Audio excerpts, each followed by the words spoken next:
before Jamestown, before Plymouth Rock, before any English colonist had set foot on this continent, there was already a walled Spanish city standing on the Florida coast, and it had a garrison, a governor, and a royal charter signed by the King of Spain himself. St. Augustine was founded in 1565, 42 years before Jamestown, and the families who built it weren't ordinary settlers looking for a fresh start. Many were soldiers, royal administrators, and men carrying titles granted directly by the Spanish crown. Some came from documented noble houses.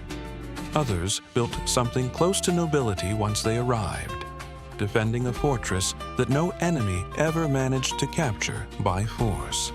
If your surname traces back to Spanish Florida, your bloodline may be older than America itself, older than the United States, older than most of the countries that would eventually surround it. Stay for number 1, the man whose royal title founded this entire city, granted in writing by the King of Spain. Let's count down. Number 10, Arguelles. Martin de Arguelles Jr. holds a quiet but remarkable distinction.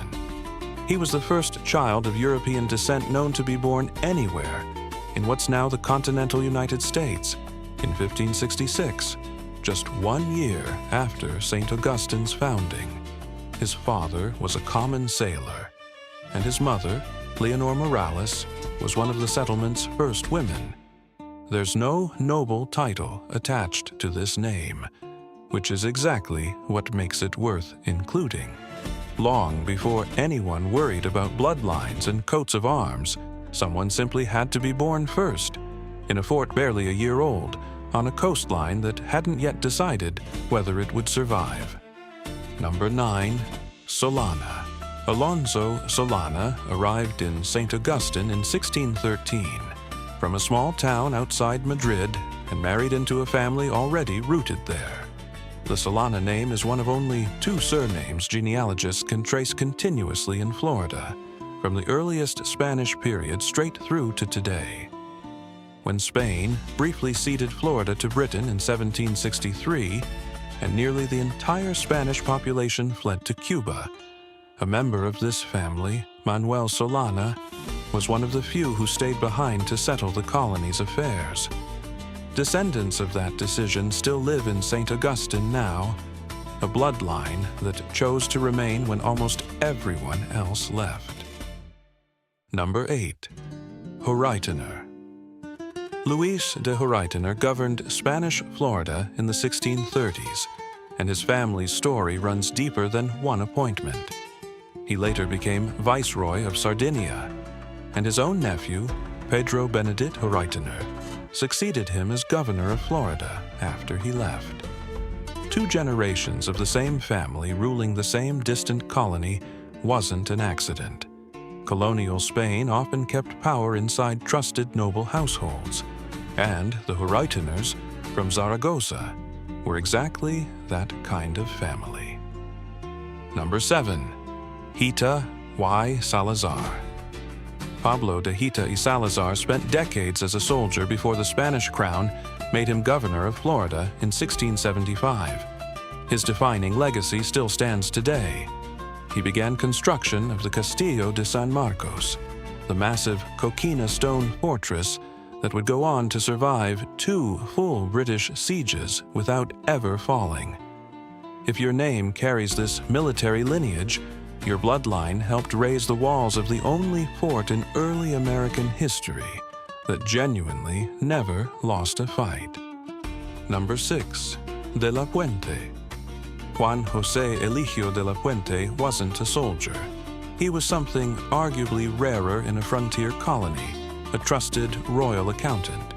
He managed Spanish Florida's treasury and later audited the crown's finances in Havana, the kind of quiet administrative power that kept an entire colonial government functioning. Not every powerful Floridano name belongs to a general. Some belong to the men who made sure the soldiers actually got paid. halfway through. If one of these names belongs to your family, tell me in the comments, and whether your line stayed in Florida or scattered elsewhere in the Spanish Americas. Subscribe to Surname Origins for a new video every week. Number 5. Torres y Ayala. Laureano de Torres y Ayala came from genuine Spanish nobility. His parents, Tomás de Torres y Ayala and Elvira de Cuadros Castellanos, were documented aristocracy in Seville. He became governor of Florida in 1693 and finished what earlier governors had started, the completed Castillo de San Marcos, standing by 1695. Unlike several names on this list, there's no dispute here, no debunked legend. This is one of the more cleanly documented noble bloodlines in all of Spanish Florida. Number 4. Sanchez. When Spain handed Florida to Britain in 1763, roughly 3,000 Spanish residents packed up and sailed for Cuba rather than live under a new flag. Francisco Xavier Sanchez was one of the small handful who didn't. He stayed, and his descendants are still in the St. Augustine area today, the same story as Solana, but from a family whose name would go on to become one of the most recognizable in Florida history. Sanchez is a patronymic, son of Sancho, an old Spanish name with roots stretching back to the earliest Christian kingdoms of medieval Iberia, meaning that even before it reached Florida, this name had already survived centuries of its own. Number 3. Ponce de Leon. The name that put Florida on the map, literally.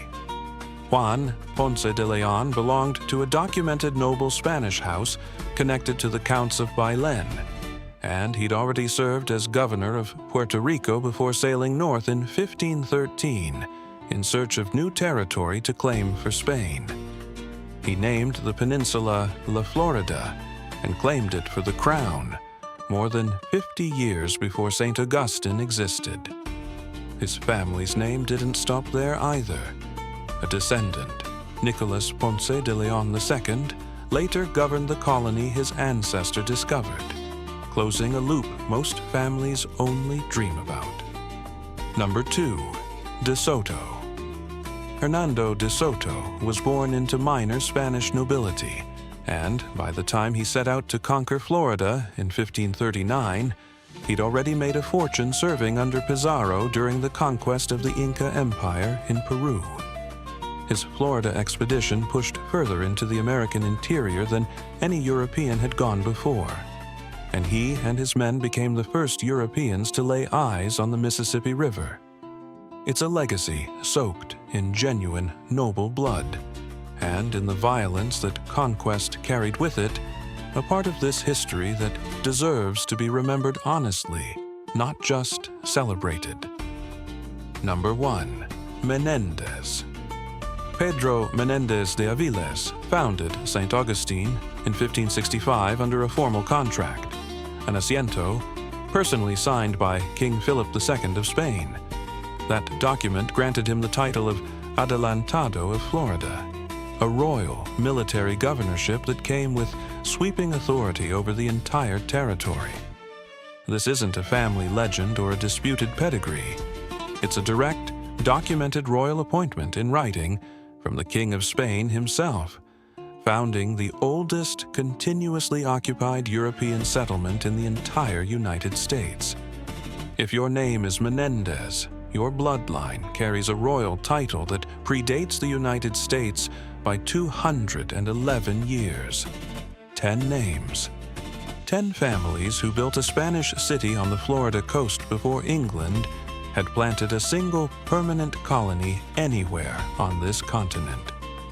Some of these bloodlines carry documented nobility: Torres y Ayala, Ponce de Leon, Menendez himself.